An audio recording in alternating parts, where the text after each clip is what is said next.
स्वागत है career consultancy के ऑनलाइन प्लेटफॉर्म पर। कैसे हैं आप लोग? उम्मीद करते हैं अच्छे होंगे, स्वस्थ होंगे।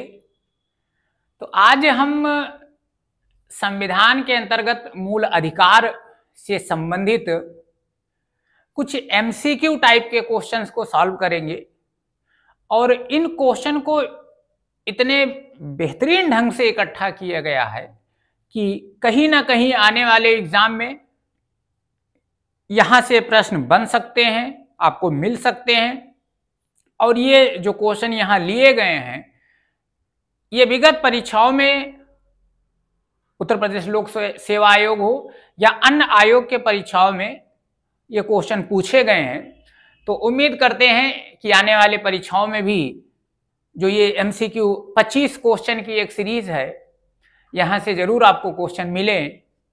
तो चलिए एक एक करते हुए इन क्वेश्चन को सॉल्व किया जाए और देखा जाए कि आखिर ये किस प्रकार के क्वेश्चन होंगे और उनसे कैसे कैसे प्रश्न हमसे पूछे गए होंगे, कौन कौन से प्रश्न इसमें शामिल किए गए हैं।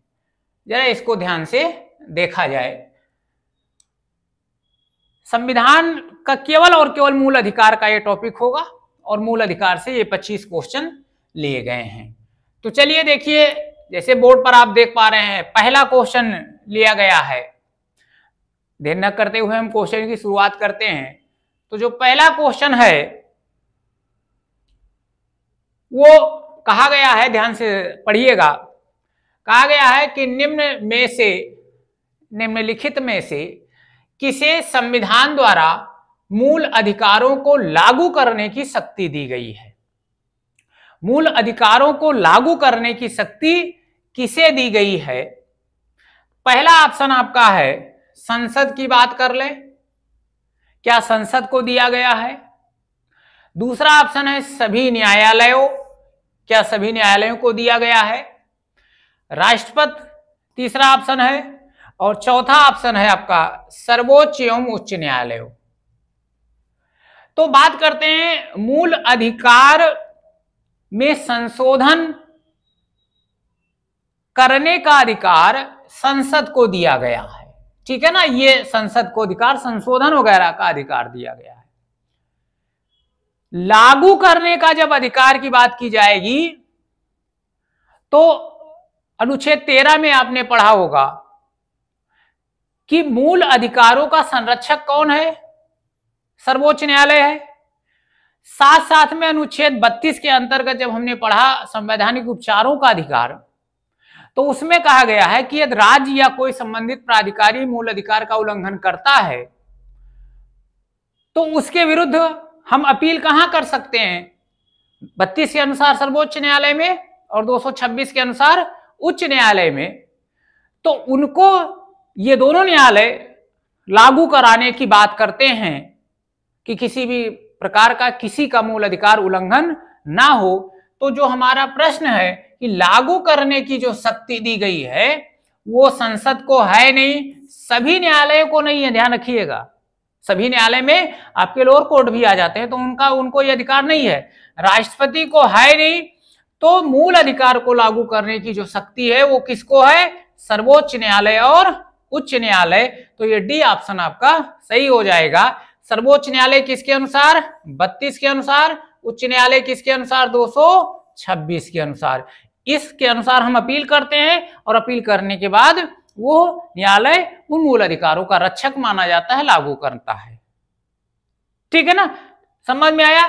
तो इस क्वेश्चन का जो आंसर होगा वो डी होगा, सर्वोच्च एवं उच्च न्यायालय। ठीक है ना। चलिए अगले क्वेश्चन पर बात करते हैं। अगले क्वेश्चन पर हम बात करें, क्वेश्चन नंबर 2 पर बात करें। तो क्वेश्चन नंबर 2 क्या कह रहा है? पढ़िएगा। क्वेश्चन नंबर 2 कह रहा है भारतीय संविधान का कौन सा अनुच्छेद अल्पसंख्यकों को अपनी मनपसंद शिक्षण संस्थाओं को स्थापित करने एवं संचालित करने का अधिकार प्रदान करता है? अल्पसंख्यक लोगों को अपनी पसंद के अनुसार शिक्षण संस्थाओं को स्थापित करने, संचालित करने, कमेटी बनाने, उसमें किसको रखा जाए, ये सारी स्वतंत्रताएं कौन सा अनुच्छेद दे रहा है?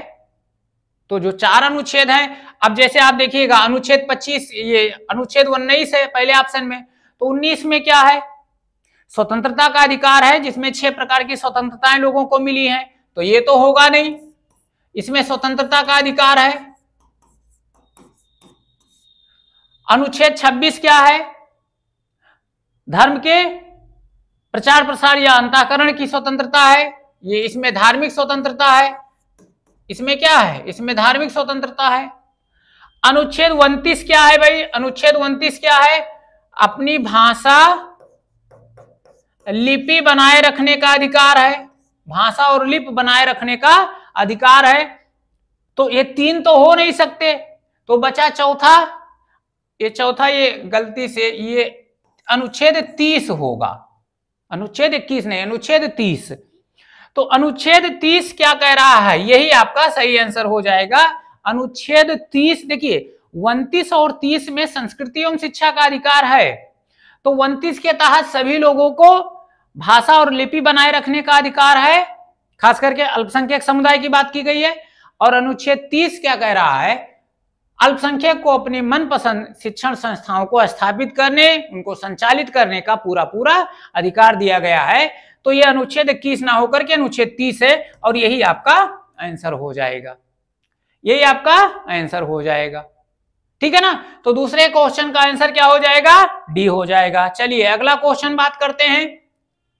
तो अगले क्वेश्चन पर बात करें, क्वेश्चन नंबर 3 पर बात करें, तो 3 पर बात कर लें। क्वेश्चन नंबर 3 क्या कह रहा है? डॉक्टर अंबेडकर जी ने निम्न में किस मूल अधिकार को संविधान का हृदय एवं आत्मा कहा है? ये अंबेडकर जी ने किसको संविधान का हृदय एवं आत्मा कहा है? तो अंबेडकर जी ने किसे कहा है? बहुत प्रचलित क्वेश्चन है। संवैधानिक उपचारों के अधिकार को अंबेडकर जी ने संविधान की आत्मा और हृदय कहा है। किसको कहा है? संवैधानिक उपचारों के अधिकार को किस अनुच्छेद के तहत इसका उल्लेख है? अनुच्छेद 32 के तहत इसका उल्लेख है, जिसको अंबेडकर जी ने संविधान का हृदय एवं आत्मा कहा है। ठीक है ना? चलिए अगले क्वेश्चन पर बात कर लें। अगले क्वेश्चन पर बात करें तो अगला क्वेश्चन क्या कह रहा है भाई? क्वेश्चन नंबर 4 क्या कह रहा है? क्वेश्चन नंबर 4 कह रहा है संपत्ति का अधिकार, संपत्ति का अधिकार किस प्रकार का अधिकार है? ये हमने पढ़ा था, तो देखिए ध्यान से समझिएगा। संपत्ति का अधिकार पहले क्या अधिकार था? पहले मूल अधिकार था कि नहीं था? पहले मूल अधिकार था, लेकिन क्या हुआ? जब 44वां संविधान संशोधन हुआ, कब?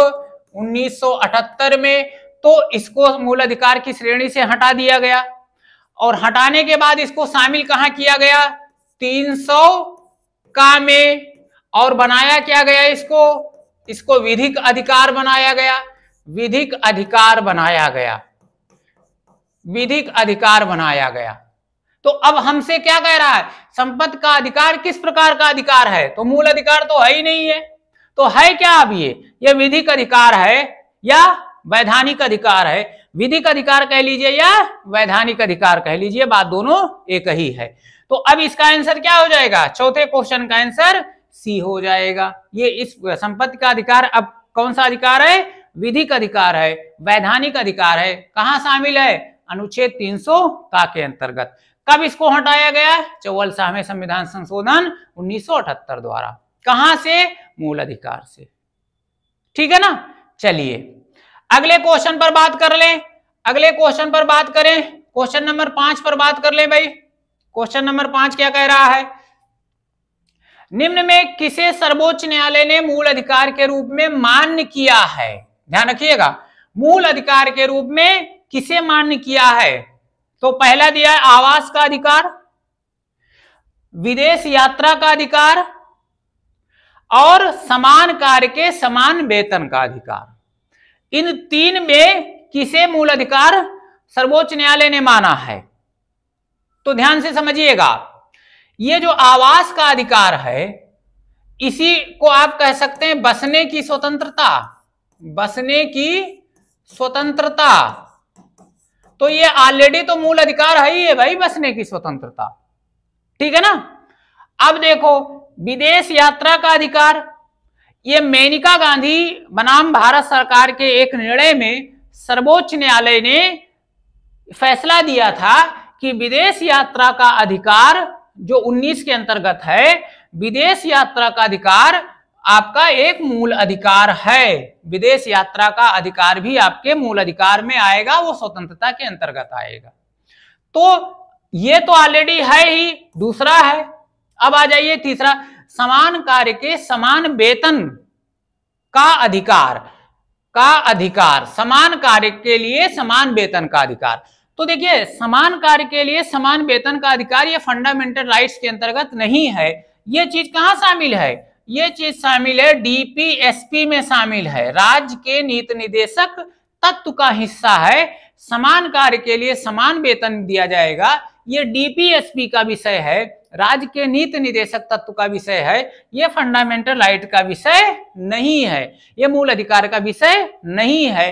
तो अब आप इसमें बात करिए तो कौन सा दो मूल अधिकार है, पहला और दूसरा। तो अब ऑप्शन पर बात किया जाए, पहला और दूसरा, ये ए ऑप्शन आपका सही हो जाएगा। ये होगा नहीं, ये होगा नहीं और ये नहीं होगा।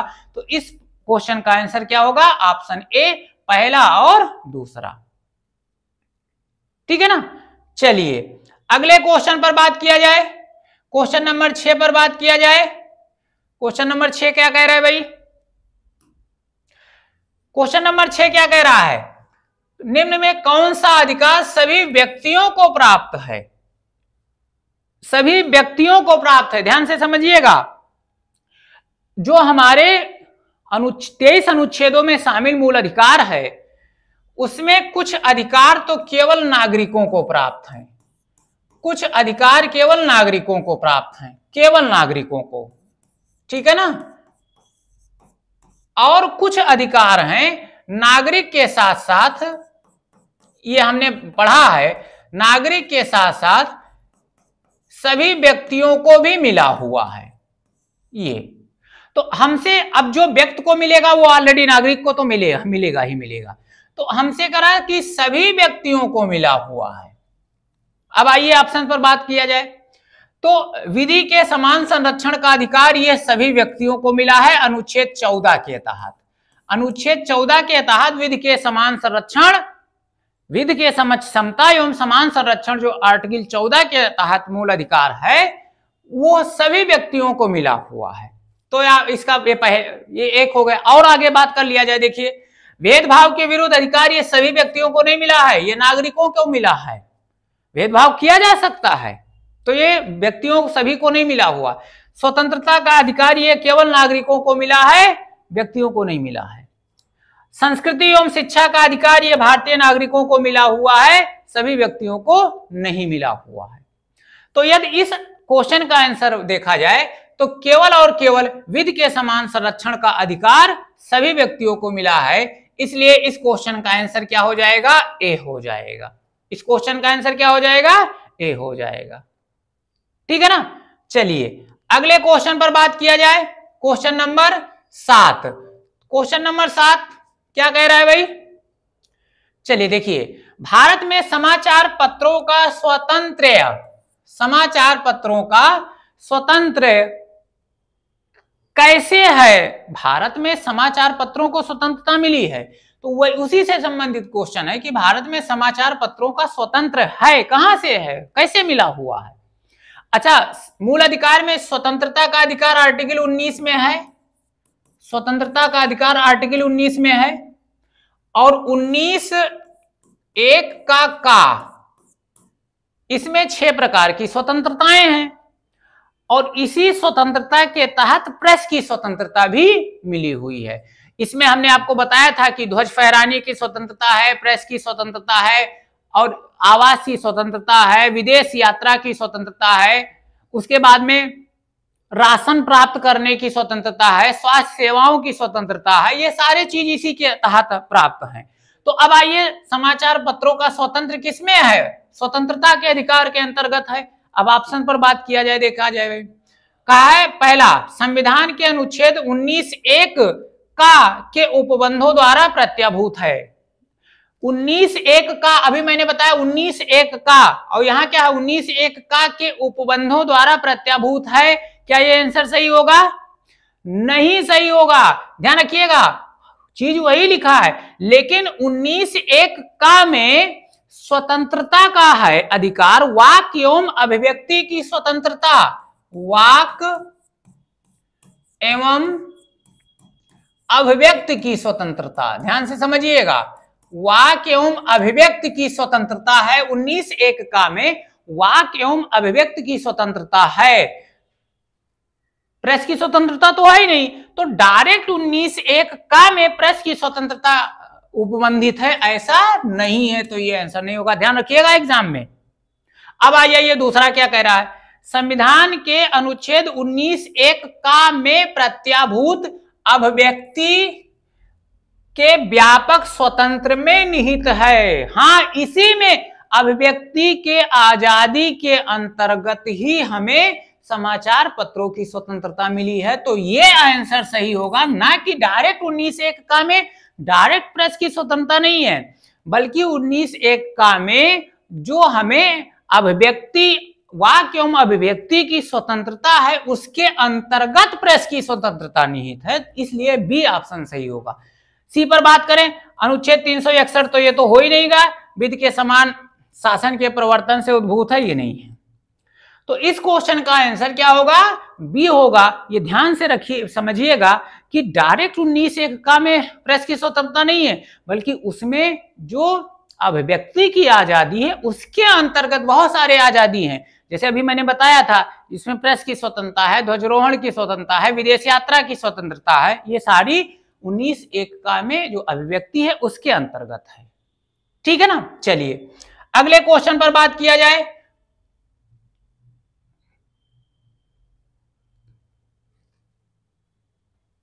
अगले क्वेश्चन पर बात किया जाए भाई, क्वेश्चन नंबर 8 पर बात किया जाए।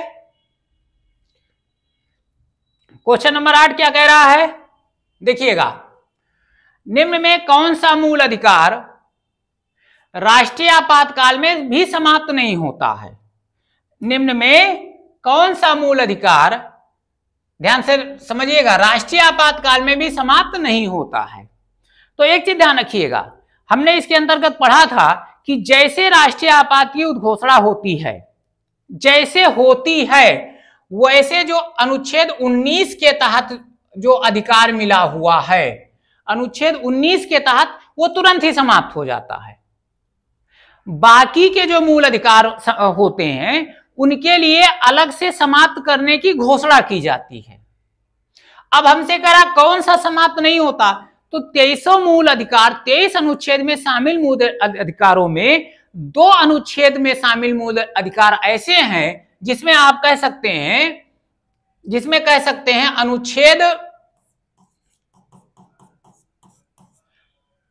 20 और 21, 20 और 21, 20 और 21 में जो शामिल मूल अधिकार हैं वो कभी भी निलंबित नहीं होते हैं, दैट मीन्स आपातकाल में भी निलंबित नहीं होते हैं। अब आइए ऑप्शन क्या कह रहा है, देश के किसी, अच्छा 20 और 21 में है क्या,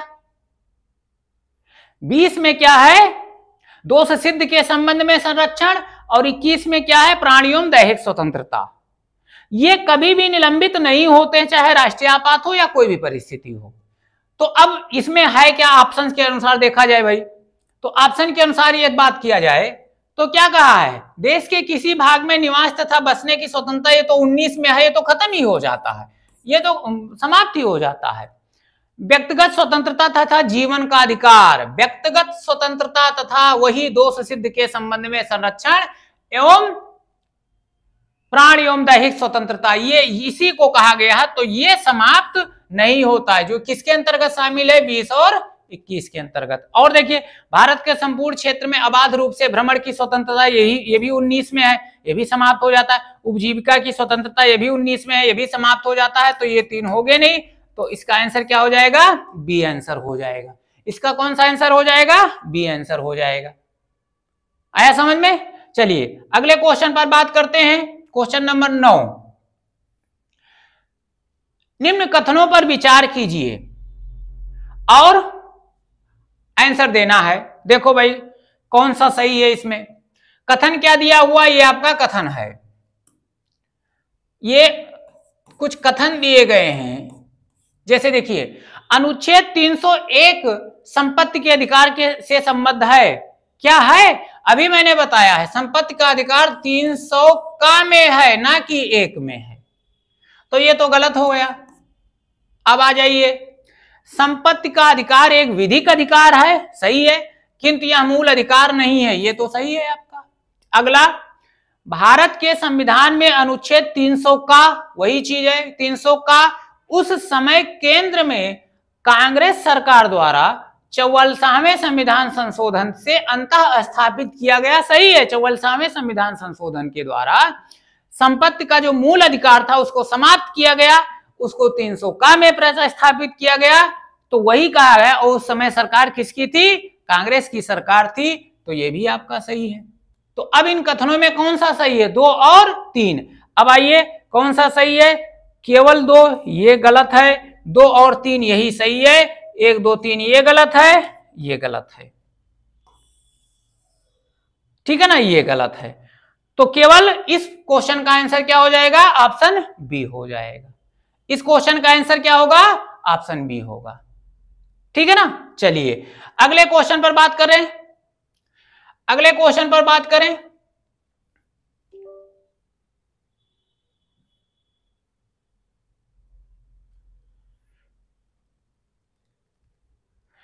अगला क्वेश्चन ना है 11 नंबर क्वेश्चन। क्या कह रहा है भाई?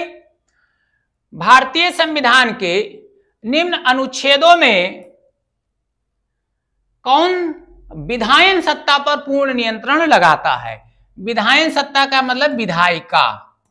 विधायिका कौन होती है? जो कानून बनाती है, विधायिका। 3 होते हैं, कार्यपालिका, विधायिका और न्यायपालिका। तो विधायिका क्या है? कानून बनाती है, कार्यपालिका लागू करती है उसको, और उल्लंघन करने पर न्यायपालिका उसको दंडित करती है। तो विधायन सत्ता मतलब विधायिका पर कानून बनाने को कौन नियंत्रित करता है? अनुच्छेद 14, 15, 16 और 17। तो क्या नियंत्रित करता है भाई?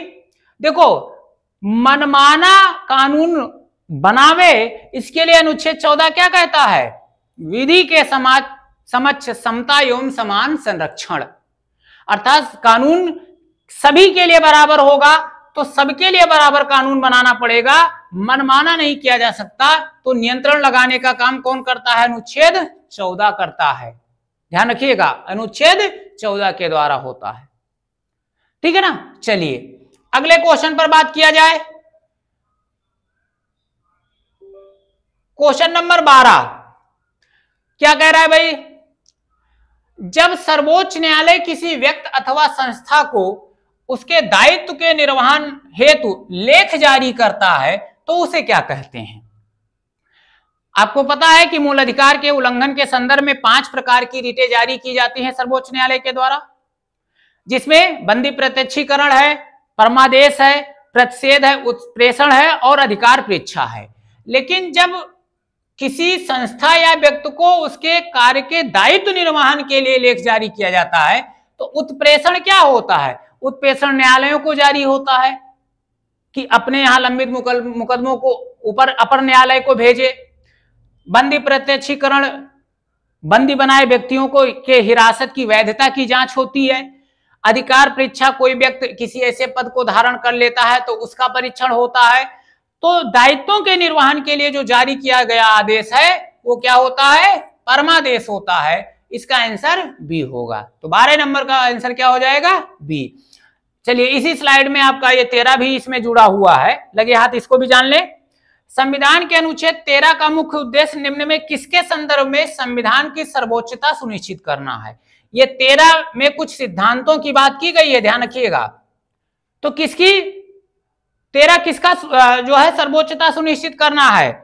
राज्य के नीति निर्देशक तत्व का, मौलिक अधिकार का, मौलिक कर्तव्य का, क्या उपरोक्त में सभी का। तो 13 का संबंध किससे है? मौलिक अधिकार से है, ना कि मौलिक कर्तव्य से है, ना कि राज्य के नीति निर्देशक तत्व से है। तो इसका आंसर क्या हो जाएगा? बी हो जाएगा। चलिए अगले क्वेश्चन पर बात करते हैं। क्वेश्चन नंबर 14 ले लिया जाए। 14 क्या कह रहा है भाई? संविधान के अंतर्गत मूल अधिकारों का संरक्षक कौन है? इस पर कहीं बातें नहीं करना है, आपका क्या हो जाएगा? सर्वोच्च न्यायालय हो जाएगा। मूल अधिकारों का संरक्षक कौन है? सर्वोच्च न्यायालय है। चलिए अगले क्वेश्चन पर बात कर ले। क्वेश्चन नंबर 15, संविधान के अनुच्छेद 25 के अनुसार धार्मिक स्वतंत्रता का अधिकार किसके अधीन नहीं है? तो अनुच्छेद 25 में कहा गया कि सभी को निर्बाध रूप से धर्म के मानने, आचरण करने, उसका प्रचार प्रसार करने की छूट है, लेकिन ये एब्सोल्यूट टाइप का नहीं है अधिकार, इस पर भी निर्बंधन आरोपित हो सकता है। तो वो आधार क्या है? वो आधार ही पूछा गया है। तो सार्वजनिक व्यवस्था के आधार पर भी निर्बंधन आरोपित हो सकता है, स्वास्थ्य के आधार पर भी हो सकता है, सदाचार के आधार पर भी हो सकता है। किसके आधार पर नहीं होता है? मानववाद के आधार पर। तो इसका आंसर क्या हो जाएगा? चूंकि नहीं है तो मानववाद के आधार पर निर्बंधन नहीं है, तो इसका आंसर डी हो जाएगा। चलिए अगले क्वेश्चन पर बात कर ले। क्वेश्चन नंबर 16 पर बात कर ले। 16 नंबर क्या कह रहा है? बंदी बनाए गए व्यक्ति के मौलिक अधिकारों की रक्षा किस अनुच्छेद से प्रदत्त होती है? बंदी बनाए गए व्यक्ति के मौलिक अधिकारों की रक्षा 15 में क्या है? 15 में अवसर की क्षमता है, ठीक है ना। उसके बाद में 14-15 में, 17 में अस्पृश्यता है, 21 में क्या है? 21 में प्राण एवं दैहिक स्वतंत्रता है, और 22 में गिरफ्तार किए गए व्यक्ति के संदर्भ में स्वतंत्रता दी गई है। जैसे गिरफ्तारी के कारणों को बताना होगा, नजदीकी मजिस्ट्रेट के सामने ले जाना होगा। तो कहा गया है बंदी बनाए गए व्यक्ति के संदर्भ में मौलिक अधिकारों की स्वतंत्रता किसके अंतर्गत है? अनुच्छेद 22 के अंतर्गत है। ये सब चूंकि जब हम लेक्चर पढ़ रहे थे तो वहां सब डिटेल पढ़ चुके हैं। चलिए अगले क्वेश्चन पर बात कर लें भाई। क्वेश्चन नंबर 17 पर बात कर लें। तो क्वेश्चन नंबर 17 क्या कह रहा है? निम्न युग्म में कौन सा सुमेलित नहीं है? सुमेलित नहीं है। मानव के दुर्व्यापार तथा बलात्श्रम 23 पर है, ये सही है आपका, ये सही है। उसके बाद में अल्पसंख्यक वर्गों के हितों का संरक्षण 29, ये भी सही है। संवैधानिक उपचारों का अधिकार 32, ये भी सही है। अल्पसंख्यक द्वारा शिक्षण संस्थाओं की स्थापना, ये सही नहीं है। तो इसका जो आंसर होगा ये होगा। इसका सही अनुच्छेद क्या है? अनुच्छेद 30 है। इसके पहले वाले क्वेश्चन में हम पढ़ चुके हैं। तो कौन सा सुमेलित नहीं है? तो ये डी ऑप्शन सुमेलित नहीं है, इसलिए 17 का आंसर डी हो जाएगा। चलिए अगले क्वेश्चन पर बात कर लें। अगले क्वेश्चन पर बात करें भाई। क्वेश्चन नंबर 18, भारतीय संविधान में न्यायिक पुनरावलोकन का आधार क्या है? न्यायिक पुनरावलोकन अमेरिका के संविधान से लिया गया है। तो न्यायिक पुनरावलोकन का आधार अधिकार क्या है? विधि द्वारा स्थापित प्रक्रिया। विधि द्वारा स्थापित प्रक्रिया ये न्यायिक पुनरावलोकन का अधिकार है, ठीक है ना। चलिए अगले क्वेश्चन पर बात कर लें भाई। क्वेश्चन नंबर 19 क्या कह रहा है? संविधान में अस्पृश्यता उन्मूलन से संबंधित अनुच्छेद। बहुत अच्छा क्वेश्चन है, लेकिन बहुत सामान्य सा क्वेश्चन है। तो 15 में जो सार्वजनिक स्थानों पर छुआछूत को निषेध किया गया है, धर्म, मूल, वंश, जाति इत्यादि के आधार पर। अनुच्छेद 16 अवसर की क्षमता है। 18 उपाधियों का अंत है। 17 क्या है? अस्पृश्यता का अंत। 17 क्या है? अस्पृश्यता का अंत, छुआछूत का अंत। तो इसका आंसर क्या हो जाएगा? अनुच्छेद 17। कई बार पूछा गया है। चलिए अगले क्वेश्चन में बात कर लें। क्वेश्चन नंबर 20 क्या कह रहा है? भारत में मौलिक अधिकारों के संबंध में निम्न में क्या सही नहीं है? ये नहीं वाला जरूर आपको ध्यान में रखना है। तो क्या कह रहा है? ये राज्यकृत के विरुद्ध एक गारंटी है, ये सही है। राज्यकृत के विरुद्ध एक गारंटी है, क्योंकि राज्य को मनमाना करने से रोकता है। यह संविधान के भाग 3 में सूचीबद्ध है, ठीक है, ये भी है। सामाजिक आर्थिक न्याय सुनिश्चित करता है और इसमें संशोधन संभव है, ये भी सही है। सामाजिक आर्थिक न्याय सुनिश्चित नहीं करता। सामाजिक आर्थिक न्याय सुनिश्चित करने का काम किसका है? डीपीएसपी का है। डीपीएसपी राज्य के नीति निदेशक तत्व, और वही बातें हमारे उद्देशिका में लिखा है। तो मौलिक अधिकार के संबंध में ये सी ऑप्शन सही नहीं है, यह सामाजिक आर्थिक न्याय सुनिश्चित नहीं करता है। ठीक है ना। चलिए अगले क्वेश्चन पर बात कर ले। क्वेश्चन नंबर 21 क्या कह रहा है भाई? भारतीय संविधान किसको मान्यता देता है? भारतीय संविधान मान्यता देता है केवल धार्मिक अल्पसंख्यकों को नहीं, केवल भाषाई अल्पसंख्यकों को नहीं, धार्मिक और भाषाई अल्पसंख्यकों को हाँ। तो भारतीय संविधान में जो अनुच्छेद 29 है जिसमें अल्पसंख्यक शब्द की बात की गई है, उसमें धार्मिक और भाषाई आधार पर अल्पसंख्यक माना गया है। ठीक है ना। चौथा क्या कह रहा है? धार्मिक, भाषाई और निर्जातीय। इस निर्जातीय शब्द का वहां कोई उल्लेख ही नहीं है। तो भारतीय संविधान केवल किस पर मान्यता देता है? धार्मिक और भाषाई अल्पसंख्यकों को मान्यता देता है। ठीक है ना। चलिए अगले क्वेश्चन पर बात कर ले भाई। Question number 22। क्वेश्चन नंबर 22 क्या कह रहा है? अच्छा क्वेश्चन है, पूछा जा गया क्वेश्चन है। संविधान के अनुच्छेद 25 में प्रयुक्त हिंदू शब्द किसे सम्मिलित नहीं करता है? ध्यान से समझिएगा। जो संविधान का अनुच्छेद 25(2) है, अनुच्छेद 25(2), इसमें एक शब्द का प्रयोग किया गया है हिंदू। अब वहां से ध्यान से समझिएगा, तो हिंदू में किन किन को शामिल किया गया है? लिखा हिंदू, तो हिंदू में इन चारों में कौन शामिल है और कौन शामिल नहीं है? हमारा क्वेश्चन है कि नहीं है। तो देखो, बौद्ध हिंदू में शामिल है, ध्यान रखिएगा, हिंदू में बौद्ध शामिल है। ठीक है ना। जैन को शामिल किया गया है, सिखों को शामिल किया गया है। जो 25(2) के तहत हिंदू में पारसियों को शामिल नहीं किया गया है, पारसियों को उसमें शामिल नहीं किया गया है। ध्यान रखिएगा, ये बहुत अच्छा क्वेश्चन है। तो इस क्वेश्चन का आंसर क्या हो जाएगा? सी हो जाएगा। उस 25(2) में जो हिंदू शब्द का उल्लेख है उसमें पारसियों को शामिल नहीं किया गया है, तो इसका आंसर सी हो जाएगा। चलिए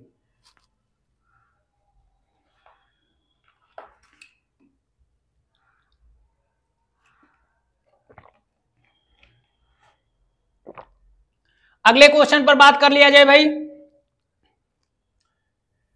क्वेश्चन नंबर 23। क्वेश्चन नंबर 23 क्या कह रहा है? निम्न में कौन सा युग्म सही नहीं है? बस इस पर आपको ध्यान रखना है एग्जाम में। तो क्या कह रहा है? कानून के समक्ष समता नागरिकों और गैर नागरिकों को प्राप्त है, ये सही है, ये सही है। हमसे कह रहा है सही नहीं है, तो ये तो सही है। राज्य के नाम में परिवर्तन, राज्य के नामों में परिवर्तन राज्य विधानमंडल की शक्ति है, ये नहीं है, ये राज्य विधानमंडल की शक्ति नहीं है, ध्यान रखिएगा। अभी तो हम बात कर ले कौन सा सही नहीं है, तो यही सही नहीं है। नए राज्य का निर्माण संसद की शक्ति है, भी सही है। सरकारी नौकरी में अवसर की क्षमता केवल भारतीय नागरिकों को प्राप्त है, ये भी सही है। तो हमसे कह रहा कौन सही नहीं है, तो ये सही नहीं है। ऑप्शन बी आपका सही नहीं है। राज्य के नाम में परिवर्तन ये संसद की शक्ति है, ना कि राज्य विधान मंडल की शक्ति है, तो यही सही नहीं है। बी ऑप्शन सही नहीं है। जब आपके सामने क्वेश्चन आए तो उसमें है कि नहीं है पूछा गया, ये जरूर देख लीजिएगा, नहीं यही कंफ्यूजन होती है, जल्दीबाजी में यही गलत होता है। तो इस क्वेश्चन का आंसर क्या हो जाएगा? बी हो जाएगा। चलिए इसी स्लाइड में एक और क्वेश्चन है, उसको भी हम देख लें। क्या कह रहा है? निम्न में कौन सा एक मानव अधिकार मौलिक अधिकार भी है? कौन सा मौलिक अधिकार है? सूचना का अधिकार, काम का अधिकार, शिक्षा का अधिकार, मकान का अधिकार। तो आपको पता है कि मौलिक अधिकार कौन सा है? शिक्षा का अधिकार है। मौलिक अधिकार शिक्षा का अधिकार है। कहां शामिल है? 21 का, ठीक है ना। तो ये हो जाएगा 24 का आंसर। और लास्ट क्वेश्चन आपका क्वेश्चन नंबर 25 क्या कह रहा है भाई? अनुसूचित जात जनजात को किस अनुच्छेद के तहत मौलिक सामाजिक, आर्थिक, राजनीतिक तथा सांस्कृतिक अधिकार प्राप्त है? अच्छा क्वेश्चन है, पूछा गया क्वेश्चन है। उत्तर प्रदेश लोक सेवा आयोग पीसीएस में 2015 में यह क्वेश्चन पूछा गया है। तो जनजात और अनुसूचित जाति को किस अनुच्छेद के तहत, अब डायरेक्ट तो कहीं है ही नहीं है, तो समझिएगा 20 क्या है, दो सिद्ध के संबंध में संरक्षण है, अनुच्छेद 19 स्वतंत्रता है, 18 उपाधियों का अंत है, तो ये तो होगा नहीं। अब ध्यान दीजिएगा, जो अनुच्छेद 17 है अस्पृश्यता का अंत, अनुच्छेद 17 अस्पृश्यता का अंत है, उसी में अनुसूचित और जनजातियों को, अनुसूचित जाति और अनुसूचित जनजाति को प्रोटेक्ट किया गया है। किस अनुच्छेद के तहत? अनुच्छेद 17 के तहत ही इनको अधिकार दिया गया है। भाई प्रोटेक्शन उसी में तो इनको मिला हुआ है। तो मौलिक सामाजिक, आर्थिक, राजनीतिक और सांस्कृतिक अधिकार जो दिया गया है वो अनुच्छेद 17 के तहत दिया गया है। क्योंकि प्रोटेक्शन का अधिकार है तो उसी में ये सारे अधिकार शामिल हैं। तो ये था आपका क्वेश्चन नंबर 25।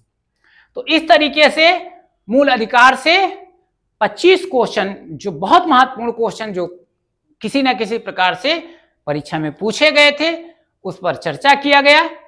उम्मीद करते हैं आपको क्वेश्चन अच्छे लगे होंगे, और क्वेश्चन यदि अच्छे लगे हो तो वीडियो को लाइक कर दीजिए, शेयर कर दीजिए, कमेंट भी कर दीजिए, और चैनल पर नए हैं तो चैनल को सब्सक्राइब भी कर दीजिए। तो आगे भी हम ऐसे ही संविधान से और महत्वपूर्ण क्वेश्चन की सीरीज को हम सॉल्व करेंगे। आज के लिए इतना ही। धन्यवाद। जय हिंद।